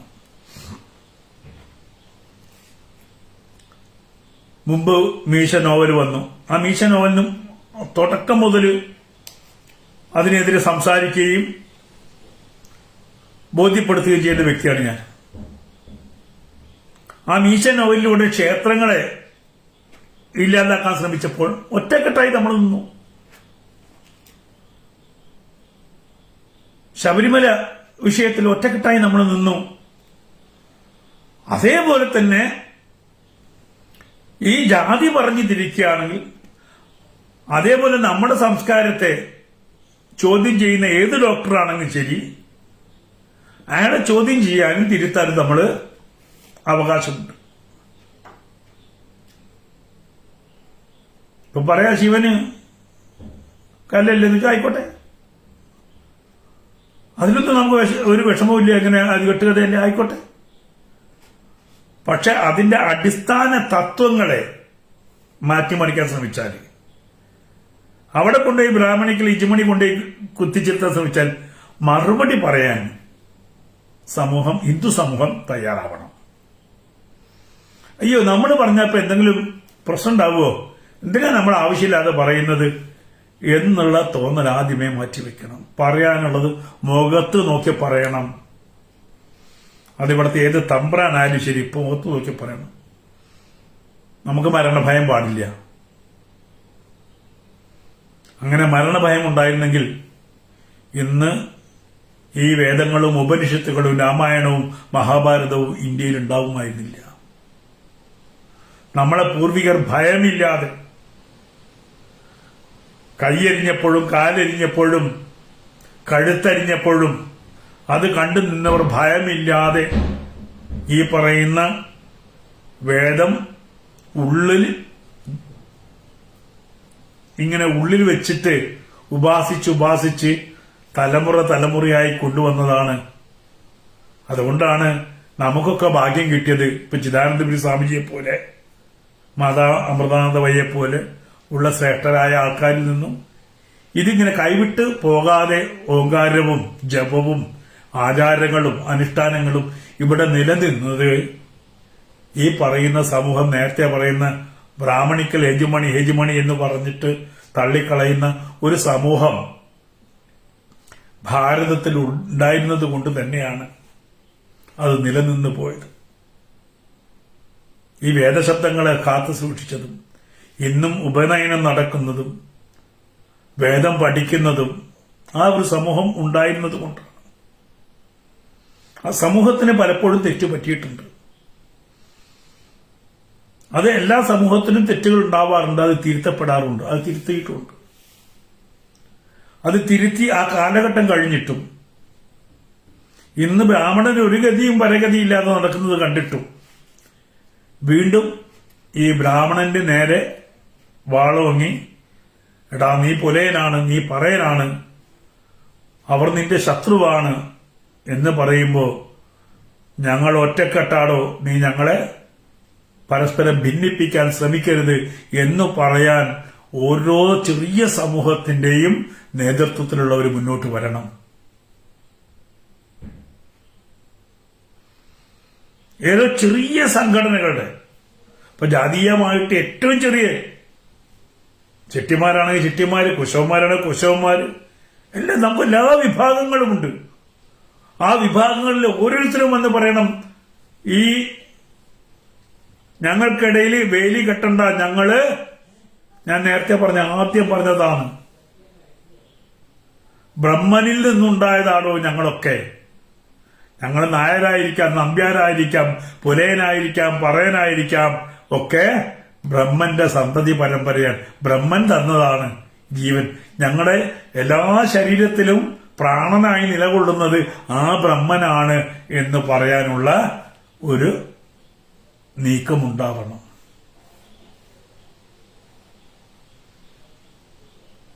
ഇവിടത്തെ ബ്രാഹ്മണന്റെയും ഇങ്ങേയറ്റം നിൽക്കുന്ന ആരാണോ അവന്റെയും പ്രാണൻ ഒന്ന് തന്നെയാണ്, അത് തന്നെയാണ് ബ്രഹ്മം എന്ന് പറയാൻ മടി കാണിക്കരുത്. അത് പറയാനുള്ള അറിവ് നമ്മൾ നേടിക്കഴിഞ്ഞു. പണ്ട് നമുക്ക് അത്തരം അറിവുകൾ ഉണ്ടായിരുന്നില്ല. ഇന്ന് നമുക്ക് ഈ സോഷ്യൽ മീഡിയയിലൂടെ പോലും ധാരാളം പേര് ഇതിനു വേണ്ടി 24 മണിക്കൂറും ചെലവഴിച്ച് നമ്മുടെ പുരാണങ്ങളും ഇതിഹാസങ്ങളും നമുക്ക് മനസ്സിലാവുന്ന രീതിയിൽ പറഞ്ഞു തരുന്ന ധാരാളം പേരുണ്ട്. ആ ധാരാളം പേരെ പിന്തുടർന്ന് ഇത് പഠിച്ചുകൊണ്ട്, എന്താണ് സനാതനധർമ്മം എന്ന് പഠിച്ചുകൊണ്ട്, എന്താണ് ജാതി വ്യവസ്ഥ, എന്താണ് വർണ്ണവ്യവസ്ഥ, ഇതിനൊക്കെ അതീതമാണ് നമ്മുടെ സനാതനധർമ്മം എന്ന് മനസ്സിലാക്കിക്കൊണ്ട് ആ സനാതനധർമ്മത്തെ മുറുകെ പിടിച്ചുകൊണ്ട് മുന്നോട്ട് പോകണം. ഇങ്ങനെ ഇപ്രാവശ്യം രാമായണ മാസമായിട്ട് സാധാരണ രാമായണത്തിന് ധാരാളം പ്രോഗ്രാമുകൾ പോകുന്നതാണ്. ഇപ്രാവശ്യം എവിടെയും പോയിട്ടില്ല. ഞാൻ വളരെ സൂക്ഷിച്ചു കൊണ്ടു നടന്ന ഒരു രാമായണം എനിക്ക് നഷ്ടപ്പെട്ടു. എനിക്ക് വാൽമീകി രാമായണത്തിന്റെ ഒരു കോപ്പി എന്റെ അടുത്ത്. സിനിമയുടെ ഷൂട്ടിങ്ങിന് ആർട്ടുകാർ കൊണ്ടുപോയിട്ട് പിന്നെ എനിക്ക് രാമായണം നഷ്ടപ്പെട്ടു. അപ്പം എനിക്ക് അതായത് വാൽമീകി രാമായണം തന്നെ ഇനിയിപ്പൊന്ന് വാങ്ങിക്കേണ്ട അവസ്ഥ. ബാക്കിയുണ്ട്, രാമായണത്തിന്റെ വേറെ വേർഷൻസ് ഉണ്ട്. പക്ഷെ ഞാൻ ഇഷ്ടപ്പെട്ടിരുന്ന ഒരു വേർഷൻസ്, കാരണം അത് ഈ പറയുന്ന എന്താണ്, അതിനകത്ത് ഞാൻ വായിച്ച ഗ്രന്ഥത്തിൽ കള്ള് കുടിക്കുന്ന സീനുകളൊക്കെ ഉണ്ടായിരുന്നു, മത്സ്യമാംസാദികൾ കഴിക്കുന്നത് ഉണ്ടായിരുന്നു. അത് പൂർണ്ണമായിട്ടും ശുദ്ധമായിട്ടുള്ള ഒരു ട്രാൻസ്ലേഷൻ ആയിരുന്നു. അത് ഈ ഒളിച്ചു കടത്തലുകളൊന്നും ഇല്ലാത്ത ഒരു രാമായണമായിരുന്നു എന്റെ കയ്യിൽ. ആ രാമായണമായിരുന്നു ഞാൻ പാരായണം ചെയ്തുകൊണ്ടിരുന്നത്. അപ്പൊ ഇപ്പൊ എനിക്കത് നഷ്ടപ്പെട്ടു പോയി. അതിന് പകരം ബാക്കിയുള്ള വേർഷൻസ് എനിക്കുണ്ട്. അപ്പോ രാമായണത്തിന് കുറ്റം പറയുന്നതിന് രാമായണം വിവിധങ്ങളായിട്ടുള്ള രാമായണങ്ങളുണ്ട്. പക്ഷെ നമുക്ക് വാൽമീകി രാമായണം വായിക്കുമ്പം നമുക്ക് ആ കാലഘട്ടത്തെ മനസ്സിലാക്കും. പ്രത്യേകിച്ച് നമ്മൾ ഈ ഒറിജിനൽ ഗ്രന്ഥം പാരായണം ചെയ്യുമ്പോൾ അതിന്റെ ഓരോ വാക്കുകളിലൂടെ പോകുമ്പോൾ ആ കാലഘട്ടം, അന്നത്തെ കാലാവസ്ഥ, മനുഷ്യന്റെ അവസ്ഥ, ഇതൊക്കെ മനസ്സിലാക്കി കൊണ്ടുപോകാൻ പറ്റും. അങ്ങനെ പോകുമ്പോഴാണ് രാമായണം പൂർണ്ണമാകുന്നത്. പക്ഷെ ഭക്തി എന്ന നിലയ്ക്ക് രാമായണം പിൻപറ്റുന്നവർക്ക് അങ്ങനെ പോകാം.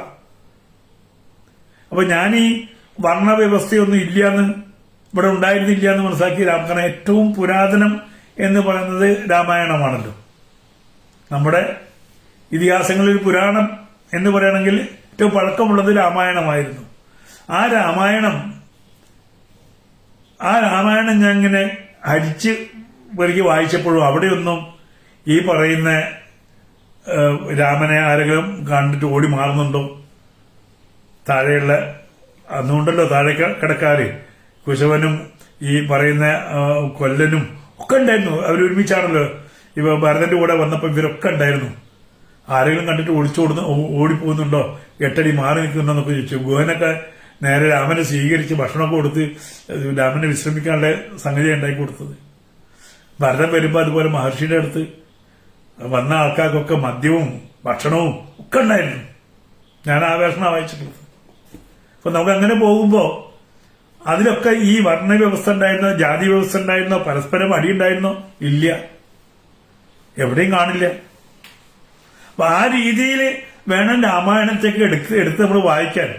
രാമായണം എടുത്ത് രാമായണ മാസത്തിൽ രാമായണം വായിക്കുമ്പോൾ അതിൽ ഇത്തരം കാര്യങ്ങൾ പ്രത്യേകം ശ്രദ്ധിക്കണം. അവിടെ അതിനകത്ത് ഈ പറയുന്ന വർണ്ണവ്യവസ്ഥ ഉണ്ടായിരുന്നു. ഉത്തരരാമായണത്തിൽ മാത്രമേ കണ്ടിട്ടുള്ളൂ ഒരു ശൂദ്രൻ സന്യസിക്കുമ്പോൾ തല വെട്ടുന്നു എന്ന് പറയുന്ന രാമന്റെ. എനിക്കത് വിശ്വാസയോഗ്യമായിട്ട് തോന്നില്ല. ഉണ്ടെങ്കിൽ തന്നെ അന്ന് ഈ പറയുന്ന ശൂദ്രന് വേദം കിട്ടിയിട്ടുണ്ടോ എന്ന് എനിക്കറിയില്ല. അതൊക്കെ ഇപ്പൊ ഉത്തരരാമായണം എനിക്ക് വായിച്ചപ്പോൾ എനിക്ക് ഉത്തരരാമായണം ഈ രാമായണത്തിന് കൂട്ടിച്ചേർത്താണെന്ന് എനിക്ക് തോന്നിയിട്ടുണ്ട്. അതല്ല എന്നുള്ള അഭിപ്രായം ഉണ്ടോ എന്തായിക്കോട്ടെ, എനിക്ക് തോന്നിയിട്ടുണ്ട്. വേറെ എവിടെയും ഞാൻ കണ്ടിട്ടില്ല. രാമന്റെ ജീവിതത്തിൽ ഉടനീളം രാമൻ ഈ പറയുന്ന യുദ്ധം കഴിഞ്ഞ് തിരിച്ചു വരുന്നവരെ എവിടെയും ഇത്തരം രീതിയിൽ ഒരു ശൂദ്രൻ എന്നുള്ളൊരു വാക്കോ അല്ലെങ്കിൽ ശൂദ്രനെ മാറ്റി നിർത്തുന്ന ഒരു സംഗതിയോ രാമന്റെ ജീവിതത്തിൽ ഞാൻ കണ്ടിട്ടില്ല.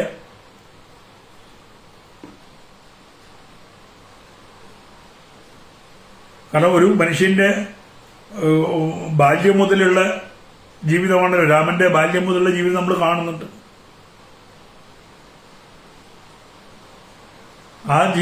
ആ ജീവിതത്തിൽ എവിടെയും നമ്മൾ ദർശിച്ചിട്ടില്ല. ഞാനിങ്ങ് ശ്രദ്ധിച്ചു, ഭരതന്റെ കൂടെ ഇതുപോലെ ഹയസ്റ്റ് ഗ്രേഡിലുള്ളവർ മാത്രമാണ് വന്നത് എന്നൊക്കെ ഞാൻ നോക്കിയിട്ടുണ്ട്. അപ്പൊ അങ്ങനെ ഭരതന്റെ കൂടെ വന്നവരില്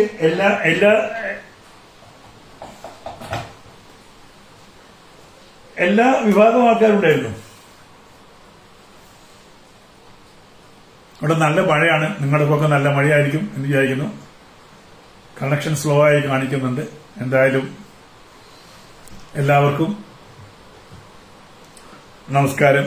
കഴിയുന്നത്ര ഇപ്പൊ നമ്മുടെ ഇത്തരം കാര്യങ്ങൾ ഷെയർ ചെയ്യുക എന്നുള്ള കാര്യം പ്രത്യേകം ശ്രദ്ധിക്കണം.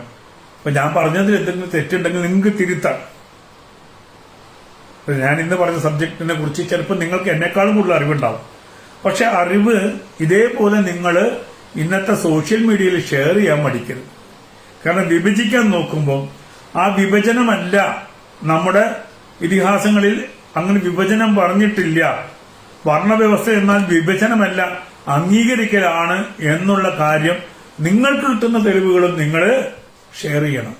അപ്പോഴാണ് പൂർണ്ണമാവുള്ളൂ.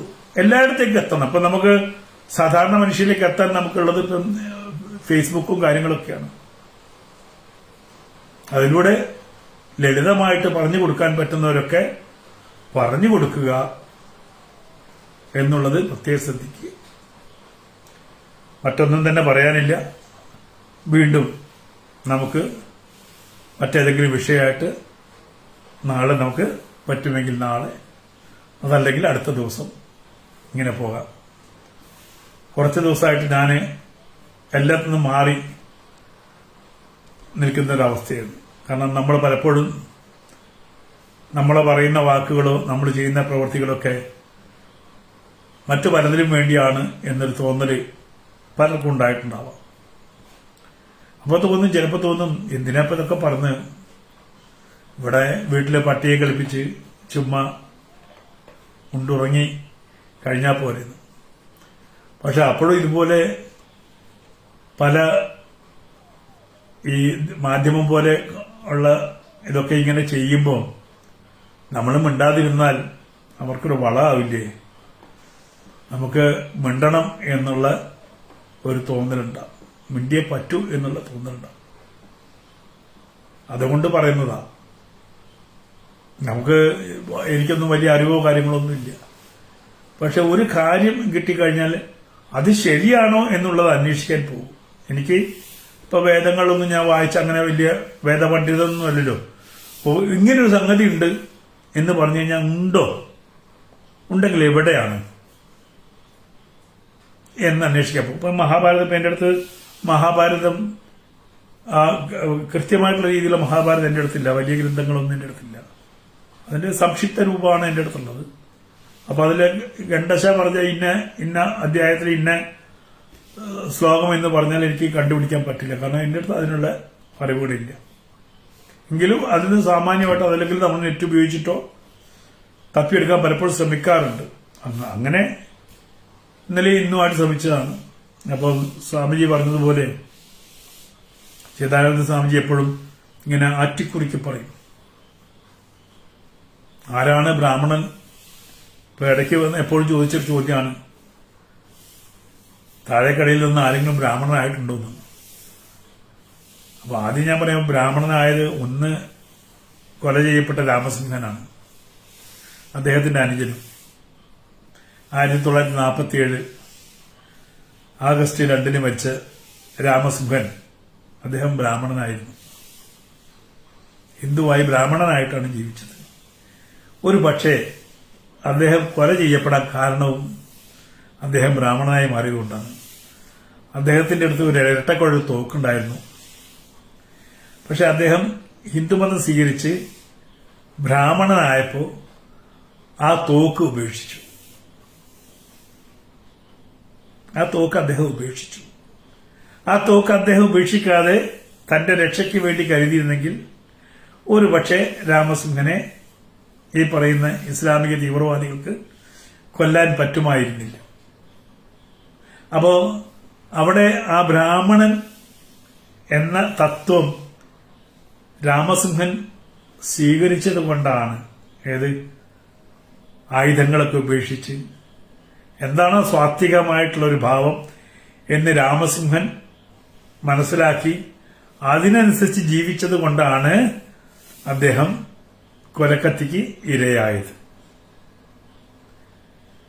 അപ്പൊ ചോദിക്കുമ്പോൾ ഇസ്ലാം മതത്തിൽ നിന്ന് തന്നെ ഒരു ബ്രാഹ്മണൻ ഉണ്ടായിട്ടുണ്ട് എന്ന് നമുക്ക് നിസ്സംശയം പറയാം.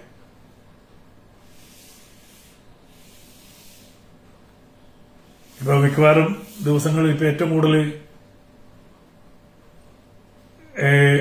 അറിയാൻ നമുക്ക് മാർഗങ്ങളുള്ളതുകൊണ്ട് പലപ്പോഴും എന്ത് കിട്ടിയാലും ഒന്ന് അറിയണം എന്നുള്ളൊരു തോന്നലുള്ളത് കൊണ്ടാണ് പോകുന്നത്. അത് ഓരോ വിഷയസംബന്ധിയായിട്ടും ഇപ്പൊ ഡോക്ടർ ഗോപാലകൃഷ്ണൻ സാറ് പറയാവുന്നിടത്തോളം പറഞ്ഞു വെച്ചിട്ടുണ്ട്. സ്വാമിജി പറഞ്ഞുകൊണ്ടേയിരിക്കുന്നുണ്ട്. അങ്ങനെ ഒരുപാട് മഹാരഥന്മാര് നമുക്ക് വേണ്ടി സംസാരിച്ചു കൊണ്ടേയിരിക്കുന്നുണ്ട്. നമുക്ക് നേരമില്ല.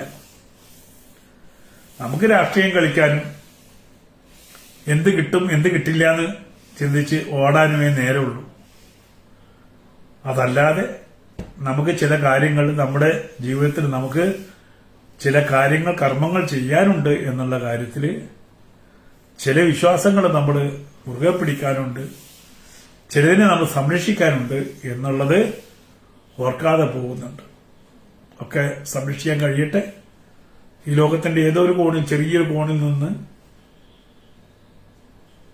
അപ്പോ ഇടയ്ക്ക് നിന്നുപോയ ഒരു ചാപ്റ്റർ ഉണ്ട്, അലിയിൽ നിന്ന് രാമനിലേക്ക്.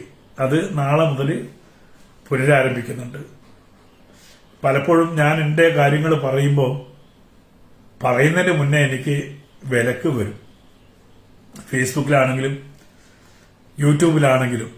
ഇപ്പം മറ്റുള്ളവർക്കൊന്നും കിട്ടാത്ത അത്ര വലിയ വിലക്കാണ് എനിക്ക് കിട്ടുന്നത്. കാരണം ഞാൻ ഇപ്പം നിങ്ങൾക്ക് അറിയാം, ഇപ്പൊ എക്സ് മുസ്ലിംസ് എന്ന് പറഞ്ഞ കുറെ ആൾക്കാരുണ്ട്.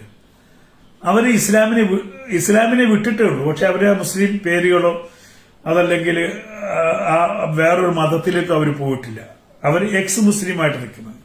അതിലവർക്ക് ബുദ്ധിമുട്ടില്ല. പക്ഷേ മുസ്ലിം വിട്ട് ഇസ്ലാം വിട്ട് ഹിന്ദു ആവുക എന്ന് പറഞ്ഞാൽ അവരെ സംബന്ധിച്ചുള്ള ഇത്രയും വലിയ ഒരു പ്രശ്നം ഇല്ലാതില്ല. അതുകൊണ്ട് തന്നെ നിരന്തരമായിട്ടുള്ള ബ്ലോക്കിങ്ങും എത്രയോ പ്രാവശ്യം ഒന്ന് ബ്ലോക്ക് ആകുമ്പം ഇപ്പം 2-3 അക്കൗണ്ട് ഉണ്ടായാലും ഇപ്പം നമുക്ക് പേജും ഒരു അക്കൗണ്ട് ഉണ്ടെങ്കിലും ഒന്ന് ബ്ലോക്ക് ചെയ്താൽ പേജും പോകും, പിന്നെ വേറൊന്നും ഉണ്ടാവണം. ഇങ്ങനെ 4-5 കുറെ അക്കൗണ്ടുകളുണ്ട് ഇപ്പം എനിക്ക് അവിടെ ഇവിടേക്ക്. ഒന്ന് ബ്ലോക്ക് ആകുമ്പോൾ വേറൊന്നിലേക്ക് പോകണം. യൂട്യൂബ് രാംസ് വോയിസ് എന്ന് പറഞ്ഞ് പുതിയതായിട്ട് തുടങ്ങിയിട്ടുണ്ട്. നിങ്ങളെല്ലാവരും അതിലേക്ക് രാംസ് വോയിസിലേക്ക് മാറണം. രാംസ് വ്യൂസ് നമുക്ക് നഷ്ടപ്പെട്ടു പോയി. രാംസ് വോയിസ് എന്ന് പറഞ്ഞ എന്റെ യൂട്യൂബ് ചാനലിലേക്ക് വരണം. അതിൽ കൂടുതൽ കാര്യങ്ങൾ നമുക്ക് സംസാരിക്കാൻ പറ്റും.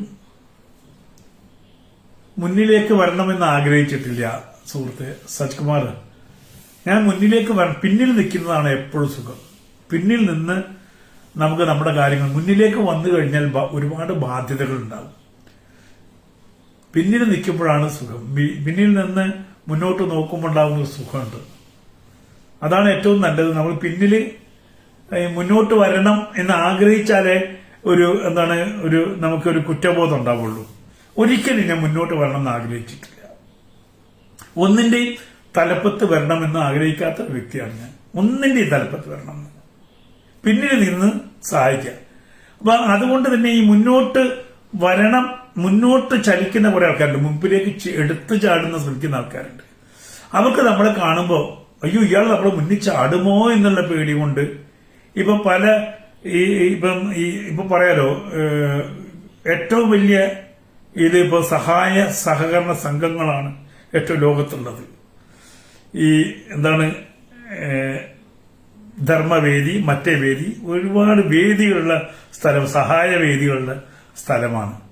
ഞാൻ ഇന്നുവരെ വേദി ഉണ്ടാക്കാൻ ശ്രമിച്ചിട്ടില്ല, വ്യക്തിപരമായിട്ട് എനിക്ക് ചെയ്യുന്ന. അപ്പൊ പലപ്പോഴും എനിക്കുണ്ടായിട്ടുള്ള അനുഭവമുണ്ട്. ഇപ്പൊ ഇത്തരം ഒരു നാട്ടിൽ എന്തെങ്കിലും പ്രശ്നം ഉണ്ടാക്കി ഒരു സഹായത്തിനായിട്ട് ചില വേദികൾ നമ്മുടെ അടുത്ത് വരും, സാറേ എങ്ങനെയെങ്കിലും സഹായിക്കണം കേട്ടോ. അപ്പൊ എനിക്ക് വേദിക്ക് വേണ്ടി സംസാരിക്കാൻ പറ്റില്ല, സഹായ വേദിക്കോ അല്ലെങ്കിൽ മറ്റുള്ള വേദിക്കോ വേണ്ടി എനിക്ക് പറയാൻ പറ്റില്ല. അപ്പൊ എന്റെ വ്യക്തിപരമായ നിലയിൽ ഞാൻ എന്റെ വാട്സപ്പിലും ഫേസ്ബുക്കിലും ഞാൻ നിങ്ങളോട് ആവശ്യപ്പെടും ഇന്നയാളെ സഹായിക്കണമെന്ന്. അങ്ങനെ ഞാൻ സഹായിക്കുമ്പോൾ പിന്നെ അവർക്ക് ഭയമാണ്, അയ്യോ ഞങ്ങൾ ഇതുണ്ടാക്കി വെച്ചല്ലോ, ഞങ്ങളുടെ പേര് പോകുമല്ലോ, ഒക്കെ രാമസിംഹനെ ഏറ്റെടുക്കുമോ എന്നുള്ള ഭയം പിന്നെ അവർക്കുണ്ടാവുക. അങ്ങനെ പിന്നെ അവർക്കൊരു ഈഗോ ക്ലാഷ് ആവും. പലപ്പോഴും എനിക്ക് തോന്നിയിട്ടുണ്ട്. അപ്പൊ മിണ്ടാതെ നമ്മൾ ചെയ്യാനുള്ളത് ചെയ്തിട്ട് മിണ്ടാതെ മാറി നിൽക്കുക, അതാണ് ഏറ്റവും നല്ല കാര്യം. ഇപ്പൊ നമ്മളെ ഒരു സഹായിക്കാൻ വേണ്ടി നമ്മളെ ബന്ധം വെച്ച് ഞാൻ സുരേഷ് ഗോപിയോട് പറയും, സുരേഷ് ഗോപി ഒന്ന് സഹായിക്കണേ, അദ്ദേഹം കിട്ടുന്നത് കൊടുക്കും. ഞാൻ നിങ്ങളോട് പറയും, നിങ്ങൾ സഹായിക്കും. അത് കഴിഞ്ഞാലോ അവിടെ നിന്ന് മാറി നിന്നുകൊണ്ട് ബാക്കിയുള്ള കാര്യങ്ങൾ നമ്മൾ വീക്ഷിക്കുക. അതാണ് ഏറ്റവും രസമുള്ള കാര്യം. ഇപ്പൊ നമ്മുടെ അടുത്ത് വരുന്ന പ്രശ്നങ്ങളൊക്കെ കഴിയുന്ന നമ്മളെ വ്യക്തി എന്ന നിലയ്ക്ക് എന്നിൽ വിശ്വസിക്കുന്ന കുറച്ച് ജനതകളുണ്ട്. അവരോട് ചോദിച്ചാൽ എന്റെ മിത്രങ്ങൾ അവരെ ഒരു 2-3 മാസം കൂടുമ്പോൾ സഹായിക്കുന്നുണ്ട്. അതിന്റെ അപ്പുറത്തേക്ക് ഞാൻ പോയില്ല. എനിക്ക് പ്രത്യേകിച്ച് ഒരു രാഷ്ട്രീയ ലക്ഷ്യമില്ല. പക്ഷെ എനിക്കൊരു ലക്ഷ്യമുണ്ട്. എന്റെ ലക്ഷ്യത്തിൽ ഏറ്റവും വലിയ ലക്ഷ്യം ഹിന്ദു ഒന്നായിട്ട് ചലിക്കുക എന്നുള്ളതാണ് രാമസിംഹന്റെ ലക്ഷ്യം. അതെന്റെ അവസാന ശ്വാസം വരെയും ഹിന്ദു ഒന്നായിട്ട് ഒഴുകണം എന്ന് പറഞ്ഞുകൊണ്ട് പ്രവർത്തിച്ചുകൊണ്ട് സംസാരിച്ചുകൊണ്ടേയിരിക്കും. എന്റെ അവസാനത്തെ ശ്വാസം വരെയും ഹിന്ദു ഒന്നായിട്ട് ഒരു വലിയ ശക്തിയായിട്ട് മുന്നോട്ട് പോകണം. അതാരെയും ഇല്ലായ്മ ചെയ്യാനൊന്നല്ല. ലോകത്ത് ഏറ്റവും ശ്രേഷ്ഠമായിട്ടുള്ള ഒരു ധർമ്മ സംവിധാനം അത് നിലനിൽക്കണം എന്ന് ആഗ്രഹിക്കുന്നത് കൊണ്ടാണ്. അവിടേക്ക് വൈദേശികമായിട്ടുള്ള ഛിദ്രശക്തികൾ ഇന്നും അതിനെ നശിപ്പിക്കാൻ വേണ്ടി നടക്കുന്നുണ്ട് എന്ന് വ്യക്തമായിട്ട് അറിയാവുന്നത് കൊണ്ട് തന്നെ അത് സംഭവിക്കാൻ പാടില്ല. ഞാൻ ജീവിച്ചിരിക്കുന്നിടത്തോളം, അങ്ങനെയല്ലേ നമ്മൾ ഓരോരുത്തരും ചിന്തിക്കുന്നത്. നമ്മൾ ജീവിച്ചിരിക്കുന്നിടത്തോളം കാലം നമ്മുടെ അവസാന ശ്വാസം വരെയും അത് ഒരുമിച്ച് പോകാൻ, ഒന്നിച്ച് ചലിക്കാൻ പ്രാർത്ഥിച്ചുകൊണ്ടേയിരിക്കും. അങ്ങനെ പ്രാർത്ഥിക്കുന്ന ഒരു വ്യക്തിയാണ് ഞാൻ. അപ്പൊ എന്റെ രാഷ്ട്രീയം എന്താണെന്ന് പറഞ്ഞാൽ അത് തന്നെയാണ്. ഹിന്ദു ഒരുമിച്ച് നീങ്ങുക, ജാതിക്ക് അതീതമായിട്ട് ധർമ്മത്തിന് അടിസ്ഥാനത്തിൽ ധർമ്മത്തെ മുറുകെ പിടിച്ചുകൊണ്ട് മുന്നോട്ട് നീങ്ങുക. ധർമ്മത്തിൽ ആർക്കോ അന്യതയില്ല. ക്രിസ്ത്യാനിക്കോ അല്ലെങ്കിൽ മുസൽമാനോ അല്ലെങ്കിൽ ജൈനനോ ബുദ്ധനോ ഒന്നും, ഈ പറയുന്ന ഡിങ്കന് പോലും, നമ്മുടെ ആരിഫ് ഹുസൈന്റെ ഒക്കെ ദൈവമായിട്ടുള്ള ഡിങ്കന് പോലും ധർമ്മത്തില് ഒരു വ്യത്യാസമൊന്നുമില്ല. ധർമ്മവ്യവസ്ഥയിൽ ഡിങ്കനെയും നമ്മൾ അംഗീകരിക്കുന്ന ആൾക്കാരാണ് എന്ന് കരുതി നമ്മുടെ അസ്തിത്വത്തെ അല്ലെങ്കിൽ നമ്മുടെ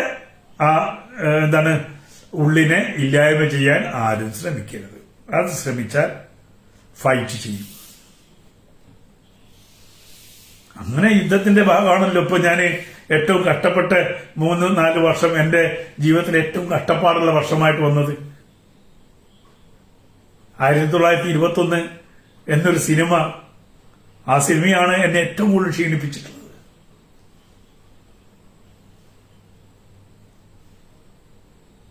ഏറ്റവും കൂടുതൽ എന്റെ ജീവിതത്തിൽ ഞാൻ ഏറ്റവും കൂടുതൽ സ്ട്രഗിൾ ചെയ്തിട്ടുള്ളത്, വിഷമിച്ചിട്ടുള്ളത് ആ ഒരു സിനിമയുടെ പൂർത്തീകരണത്തിന് വേണ്ടിയിട്ടാണ്.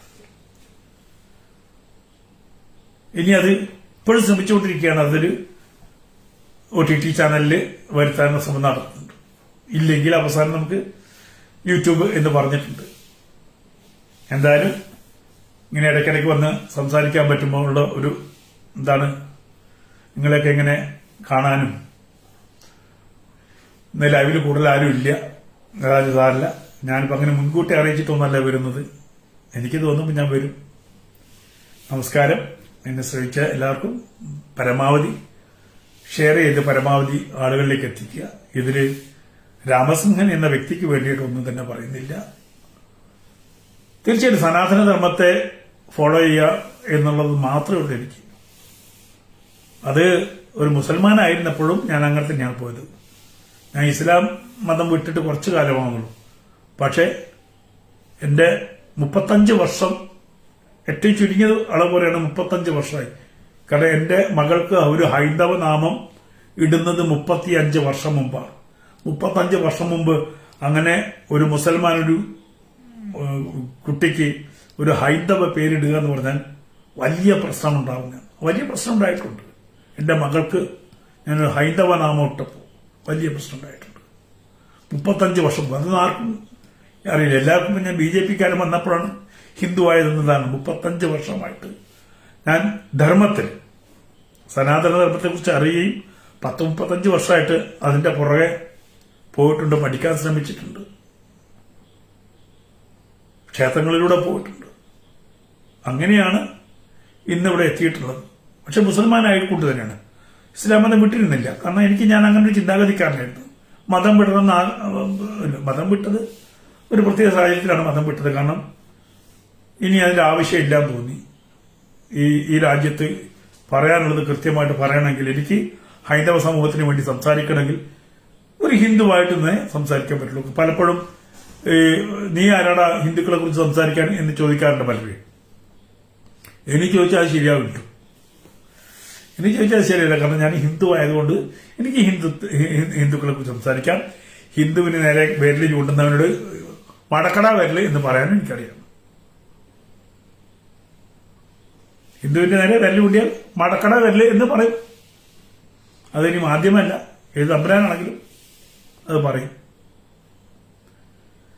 ഹിന്ദുവിന്റെ ക്ഷേത്രത്തിന് മുമ്പിൽ വെച്ചിട്ട് തോന്നിവാസം കാണിച്ചാൽ ഏത് മന്ത്രിയായാലും അത് തുറന്നു പറയും. കാണിച്ചത് പോക്കിരിത്തരമാണ്, വൃത്തികേടാണ്, അനുഭവിക്കും എന്ന് പറയും. അല്ലാതെ അവരെ തൂക്കിക്കൊല്ലാനോ കേസെടുത്ത് ജയിലിടാനോ എന്നുള്ള വകുപ്പ് നമുക്കില്ലല്ലോ. അത് ചെയ്യുന്നവർ ചെയ്യുന്നില്ല, അത് വേറെ കാര്യം. നന്ദി, നമസ്കാരം. എല്ലാവർക്കും ഒരിക്കൽ കൂടി നമസ്കാരം.